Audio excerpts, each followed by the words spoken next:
தேசிய கொடியை நெஞ்சில் குத்தியபடி ராமேஸ்வரம் மீனவர்கள் இன்று உண்ணாவிரத போராட்டம் நடத்தி வருகின்றனர்.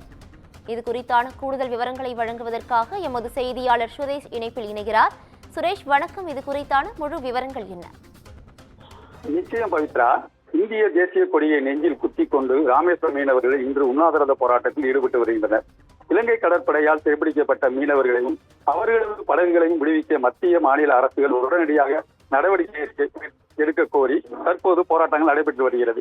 இலங்கை கடற்படையால் தொடர்ந்து சிறைப்பிடித்து வரும் ராமேஸ்வரம் மீனவர்களையும் படகுகளையும் கைது செய்து கண்டித்து அவர்களின் உடனடியாக விடுதலை செய்ய கோரியும் ராமேஸ்வரம் மீனவர்கள் போராட்டத்தில் ஈடுபட்டு வருகின்றனர். கடந்த திங்கட்கிழமை தொடர்ந்த காலவரையற்ற வேலைநிறுத்தத்தை போராட்டத்தையும் இன்றுடன் 5வது நாளாக தொடங்குகிறது. இலங்கை சிறையில் உள்ள மீனவர்களையும் அவர்களது படகுகளையும் உடனடியாக விடுவிக்க மத்திய மாநில அரசு நடவடிக்கை எடுக்க வேண்டும், இழப்பீடு வழங்க வேண்டும், படகுகளை விடுவிக்கப்பட்ட அனைத்து படகுகளுக்கும் இழப்பீடு வழங்க வேண்டும், பாரம்பரிய கடல் பகுதியில் மீன்பிடி உரிய நடவடிக்கை எடுக்க வேண்டும். இத்தகைய கோரிக்கைகளை வலியுறுத்தி தங்கச்சி மலத்தில் உள்ள அனைத்து விசைப்படகு மீனவர் சங்க தலைவர் கண்டன ஆர்ப்பாட்டத்தில் ஈடுபட்டு வருகின்றனர். சுதந்திர தினத்தை தங்கள் தேசிய கொடியை நெஞ்சில் குத்திக் கொண்டு உண்ணாவிரத போராட்டம் நடைபெற்று வருகிறது.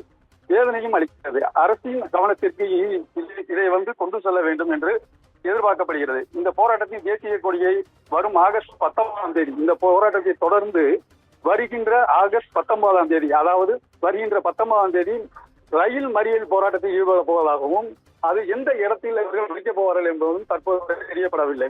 இதனால் மத்திய மாநில அரசுகள் இந்த போராட்டத்தை உடனடியாக தடுத்து நிறுத்தி இதற்கான உரிய நடவடிக்கை எடுக்க வேண்டும் என்று மீனவர்கள் மத்தியில் கோரிக்கை எழுந்துள்ளது. பவித்ரா, கூடுதல் விவரங்களுக்கு நன்றி சுரேஷ்.